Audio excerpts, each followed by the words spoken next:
and welcome to Dev Talks with KuttyPlayz. I'm your host, your boy, your dude, KuttyPlayz.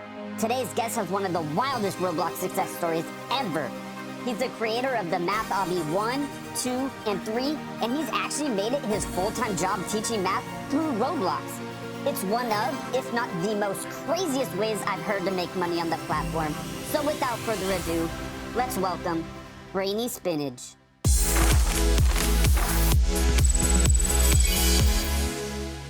Thanks for having me, KuttyPlayz. Really appreciate this. I am Brainy Spinach, a Roblox maths tutor. It's a new profession I've started. And yeah, my game is called the Math Obby 3. I have two previous games, the Math Obby 1 and the Math Obby 2.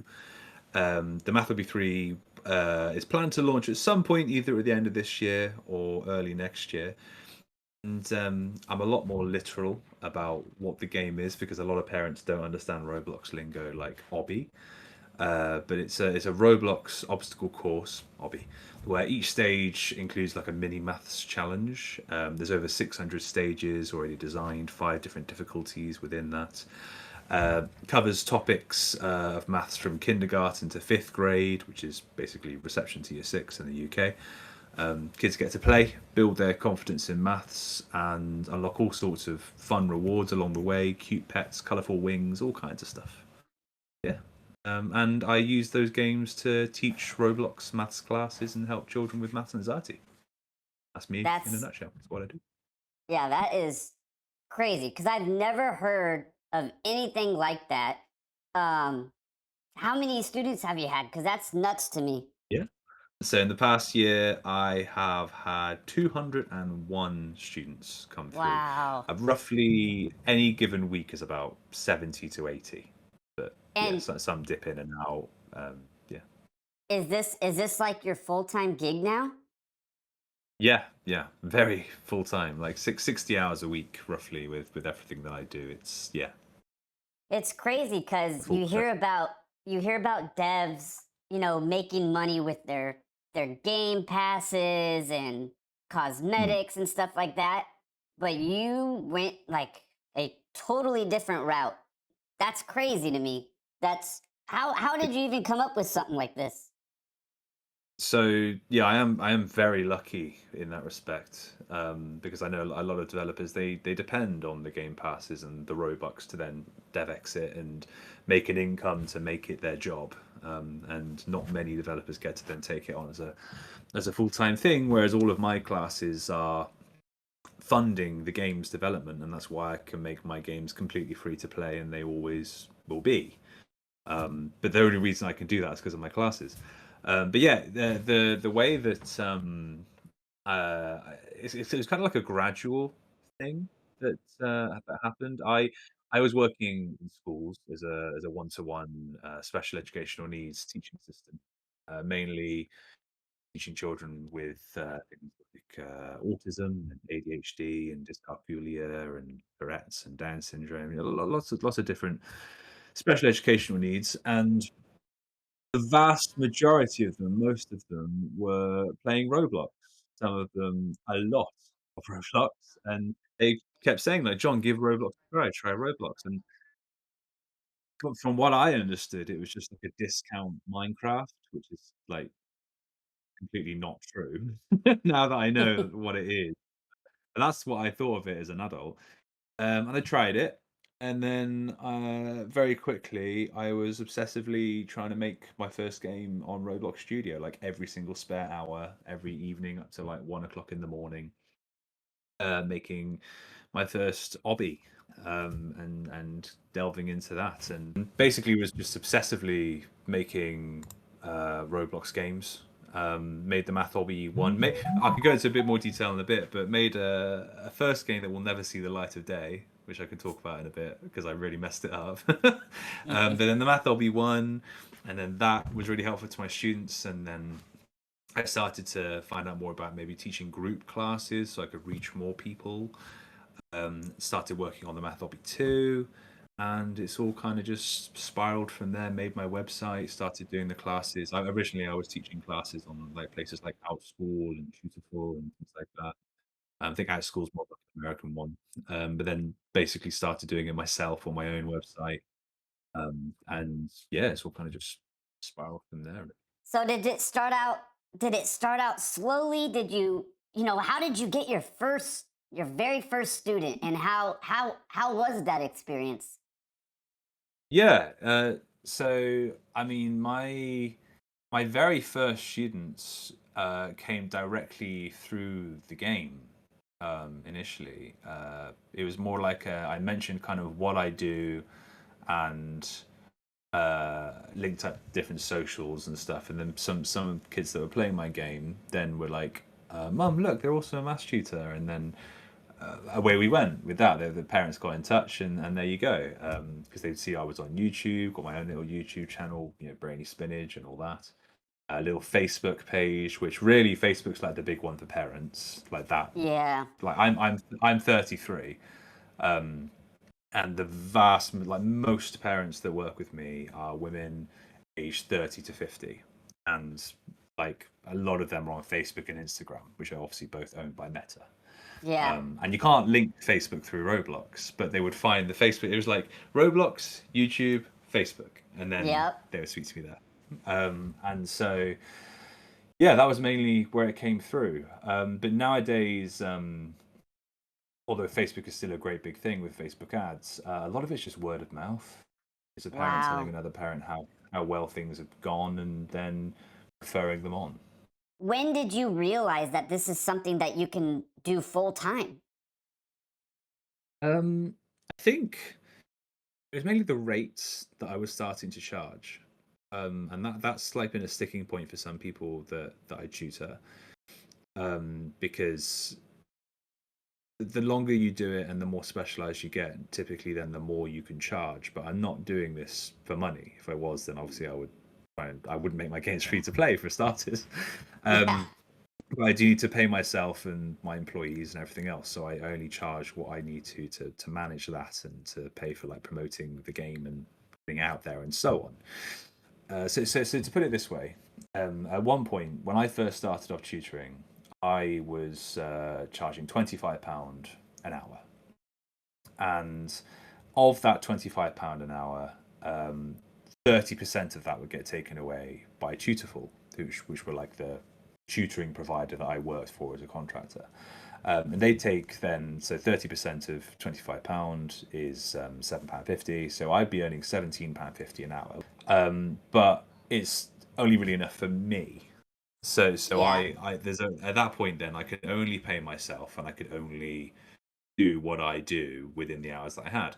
But as I was able to charge more, I started to realize, well, I could build a team from this. So right now, my one-to-one rate privately is £50 an hour, for Yep. one-to-one, which then allows me to pay myself, and then also my development team that I've got. I've got a little marketing team as well. My wife now works with me and helps me with a ton of admin, because my goodness, she wasn't helping me, I'd get buried in it, literally. I was getting quite overwhelmed at one point earlier this year. And then, of course, the classes, which technically, if their class is full, would earn considerably more than £50 an hour. So again, it lets me build up a team of people, which, at that point, then it makes me realize. It made me realize, maybe mid last year, especially, I could really make something big out of this, not just my own full time profession, but like a whole company. Yeah. Um, and this is like income that I've been managing and working with, which doesn't in any way factor in what the game could make. Because of course the game is free to play for the players, but there's still premium Robux, Yes. and the ability for uh, people to donate. And I've even got a thing on my board saying, students, if you read this, please do not donate the Robux that I send you, because some of them have started to do that. It's like, oh no, it's for you to spend somewhere else, not in my game. Um, but of course, like other developers very kindly donate Robux. That's happened before, tens of thousands, hundreds of thousands at one point. I was on Rotank briefly, and yeah, like there's a lot of potential. Not to mention games beyond the Math Obby 3. I've got all kinds of plans a bit further out to make non-obby games, and all kinds of things that now I know and very involved in what my students enjoy, just how much better I can make some games that are already out there. So yeah, there's all kinds of stuff which I've been realizing over the past year or two, especially, which like I can make so much more out of this given time, given resources. It's Yeah. crazy because when people think about Roblox devs, like I said earlier, they're thinking about, all right, they're gonna make money, through cosmetics, through game Yeah. passes. The way you're going about it is just completely unique. I'm finding my own little niche, basically, of Roblox, Exactly. and I want other people to join me in the niche, because not only like it's not like I'm not gonna make it my kingdom and then like get away, this is my way. Like I want other people to join me, because if people join me, then it becomes a bigger thing all by itself, like its own niche industry as opposed to a niche company. So when you first started off, were you working solo or did you have a team? Oh yeah, very solo. I mean, there's no more solo than so, but you know what I mean. Like it was a lonely job at first, and I didn't really like. Of course, with me not really knowing much about Roblox, I didn't really understand the ecosystem of it as well, and it took me a little while to realize, for example, that most, or the you could say a massive lot of the developers on Roblox are children, and so I didn't realize at first that there's not many adults that come into this, like that, or even like a lot of children, they then become adults and they're still developers, but not many people go into it as an adult to start off as Yeah. such. So, and I thankfully have, as I said before, been a gamer all my life, and so I could quite easily adapt to what people wanted, and understand lingo and things like that. A lot of adults coming into it, if they weren't that, or if they only played very specific games like just FIFA, they just might not have a clue really. What I have learned over time is that the best people actually to hire are not adults that have incredible lure skills but don't really get what they're doing and just don't intrinsically understand things about Roblox that kids just do. Like I've now hired, like I mean a couple of them are now adults themselves, but certainly when I hired them, they were children. I had to get child employment licenses in the UK to be able to do so, Wow. which was very important, because they have taught me so much about Roblox. Even this week, I'm starting to get into and understand more about limiteds from one of my developers, and I've got the, what do you call it, the Spooky Time fedora, and stuff like that. So we're playing around with stuff like that, and I'm trying to understand that a bit more. And I had no idea there was this whole thing about trading and limiteds that's huge in certain parts of the Roblox community. And yeah, it's been extremely helpful to have a team that not just, they don't just develop on Roblox and make things on Roblox. Like my lead developer Petkovic, my backend developer Return String, my modeler Giraffe, my sound designer Fonzo. Big shout out to them. Quite a few other contractors and people doing things ad hoc with map design and UI, but that's the core team that get it. Yeah. Like for example, Giraffe, they model the obby stages, but they also absolutely smash obbies in their spare time. They're insanely good at obbies. Like there's a running joke that I can't complete my own obby stages in the game. Like I'm a project manager at this point. I don't really do the development. I just manage the whole project, and I can't complete a single one of the expert. Like we got 5 different difficulties: training, beginner, skillful, advanced, expert, and I cannot complete an expert hobby that's generated. Oh. It's just, whereas he just blows through it, like just and it's madness. My viewers know I'm good at games. Yeah. No, I'm horrible. Bruh. I'm Okay. horrible. And with obbies, oh man. Just because he's turned up, would you like to meet the unofficial mascot of all of my games and my business? Let's meet him. Look at that there. boy. Oh my. Can I pet that dog? Can I pet that dog? He's freaking- It's more like, at the moment, the meme in here is more Pibble. You know, Oh my Pibble the dog. gosh, That's a Frenchie. yes. Yeah, yeah. Here he is. Look at that boy. When you're not working on the game or you're not Yeah, tutoring, what do you do in your free time? yeah. Outside of tutoring and game development and all the rest, I play games. I don't think I'll ever not be a gamer. What are Right your now, top 3 games right now? right now, I'm loving 99 Nights in the Forest. Um, I would say though, my second and third most popular though. Second most popular, Dandy's World. Fantastic Danny's game. World. Really Yep. enjoy pretty much every update they release. Has been law. There's an amazing music video recently for various things. And then one that I can't really play with my students because the vast majority, I think it would be a little bit too scary for them. But War of the Worlds. I don't know if you played that yet. I don't think I Um, have. it is amazing. Highly recommend that game. Honestly, in fact, to be fair, that's above 99 Nights Really? and Grow a Garden. Yeah, because that's also one of my number one games to play outside of classes. Well, speaking of games, let's go jump in your game, The Math Hobby 3. So yeah, lots of stuff in progress, lots of stuff being changed. A really good example of that actually is during game testing.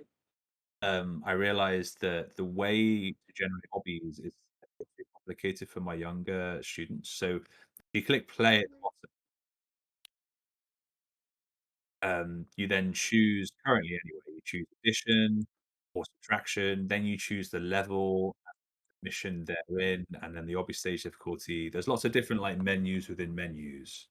Okay. And you can see here, like it's gonna try and trick you into going onto whatever one. So let's, yeah, there you go. I was wrong.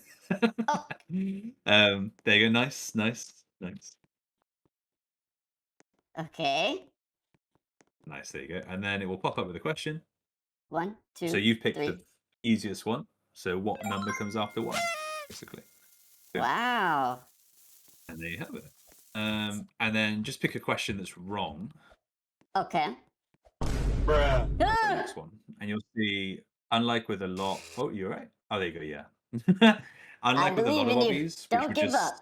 it would, it would just send you back Yes. to the start of the hobby. This doesn't punish you because to punish someone makes you feel more anxious, and therefore you're more less wanting to do the maths. Whereas this Wow. gives you like a little encouraging message, and they get another shot. So yeah, sure, they could just spam the answers until they get the right one, but the whole point is they'll see the right answer, so they get shown Ah! very quickly that they're not going to get punished for getting it wrong. And yeah, you can see like lots of different math stages. Some like more like intensive than others, like this little castle lobby here. Loads of like really cool designs that Giraffe's made. And then you want to see a little Easter egg? Oh, yes. Let's see an Easter egg. If you basically, there's a little secret on this map. So Oh, there's your this is like a dog. little island. Yeah, there's Neo. He's also like going to be the starter. I haven't decided yet if I make the bee the starter pet or Neo the starter pet. But if I make the bee the starter pet, I'm going to make Neo like the absolute transcendent best pet ever, the Yes. final form thing. So, Yeah. but like, it's one or the other. But statue of him here, and if you scratch his nose, so if you click on his nose, the mouse Oh, should change. If you're there you go. whoa. So the stairs open up, and then you've got down here almost like a little shrine to what I do. So like you got three previous dogs. There's Miley Moo, one of my first dogs that had. There's Emma, the first dog I ever had. There's a border collie, a painting of her behind my computer actually. Neo when he was a puppy. And then Neo when he's down a bath, stuff like that. And then all the images are just different scenes from streams and classes. Some of them years ago. Just funny favorite moments. It's just like a shrine to everything I do. Do your This is students know my, about this? some do, some don't. Only a few actually know about it. Certainly, all of my students that are in these know. But Yeah. otherwise, yeah, I keep it a secret until they're like, John, does this island is there a point to this island? And then I like say, oh, how about you scratch Near's nose? It's that kind of thing. Wow. And then oh yeah, Griffin, of course, Griffin, one of my other dogs. And yeah, the way to get through to the center of the maze, which is in another part of the map. So yeah, That's there's so other Easter cool. eggs too, but I gotta keep something secret. That's my favorite one to show. Over here with the donations, obviously that's one of the ways that people can donate as a yeah, like for people that are like much more Robux rich is the general idea than say my students. But we had to actually remove the amount of Robux that I've funded to this game so I can obviously keep things going with my students and whatnot. It's gone over 400,000 at the No moment. way. Buying it in the 6,000 increments. 400,000. Yeah, thousands of pounds that I've spent just on Robux. Oh my Um, goodness. but eventually, when obviously the game takes off, like I won't have to keep spending that money. It will just come through from the game, and then that will fund I give to my students. It's like, for example, what we've been playing at the moment, a game called Busy Business, and each business that they unlock within that, they'll get like 10 Robux. Sorry, actually no. Each new business they unlock, they get 20 Robux. Each product they unlock for that business gets you 10 Robux. Oh, thank you. Did it set off the way it should? Yep, there went the Yeah, fireworks. that's good. Nice. There you go. Yeah, and it adds a little coin to the jar. There. Thank you for 50 Wow. Robux. That is really cool. Hey, look, you're on the leaderboard. Let's go. Nice. Let's see if anyone watching this can take that #1 spot. Oh yeah, Help 'em out. yeah. That #1 spot is actually my lead developer, Pekovic, and they're very. They like to keep themselves at the top there, but I told them I don't think it's going to be long before they get knocked right off that perch. So. That is awesome. Yeah. Was there ever a point during any part of the development where you were seriously thinking about throwing in the towel? Yeah, I guess it's a phrase that I've said more and more often to my team over the years, but perfectionism is the enemy of progress. In so much as you can make an absolutely perfect game, but the more you focus on all the little bits and all the little ideas you've got in your head that come from other ideas, and you're like, oh, I can make this so much better doing it this way, and then oh yeah, and on top of that I can make it so much better this way. And the more you perfect your game, the less progress you actually make and the further away you are from actually being able to launch it and make it a successful one. Yeah. And that's not the end of the world, like you could be doing it as a hobby, and it doesn't really matter whether you launch it or not, whatever. Like if you've made a great game and you get to play it with your friends and that's all you want from it, fantastic. But if you want to launch a game and make a career out of it, make money from it, get whatever you need from it, and in that involves launching publicly, yeah, being a perfectionist hampers you. And I've been a victim of that, trying to make things too perfect. My various developers that have worked with me in the past and present have struggled with that. They're like self-admittedly a perfectionist and incredibly skilled at what they do, but just focus too much on the little things and don't keep the wider picture going and like actually like get somewhere with it. And at times when, especially when I realized that I was doing that, it did make me think like, do I just quit? Because like this isn't for me. I'm just spending too much time on it, too much money.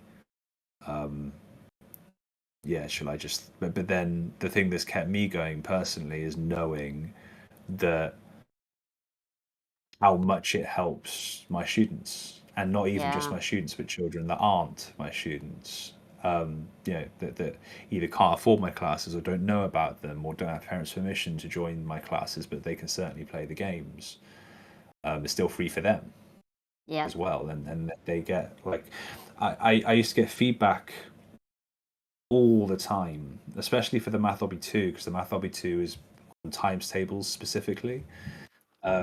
And the amount, like the reason why I did times tables is because that is one of the big moments of a child's life where they could start to really suffer from maths anxiety because they struggle with that.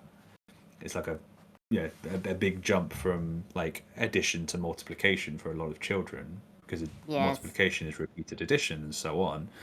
But then they were able to play it on Roblox and have fun with it, and then that would for a lot of children, they just needed to repeat it a lot, and eventually they get it, and they would find it boring as hell to just do it on paper, but they could play a game on Roblox and unlock pets and stuff like that in the Math Hobby too. And I get loads of feedback all the time saying like, you've made it so that I can ace my times tables tests. My parents are really happy with me for finding this game. Da da da da da. And it didn't matter whether or not the most of them did not become my student. And never did, never even intended. But it helped them loads, and that made coming on worth it. Time for the speed round. So just blurt your answer out as fast as you can. Don't even think about it. Are you ready? No. Yeah, go on. Here we go.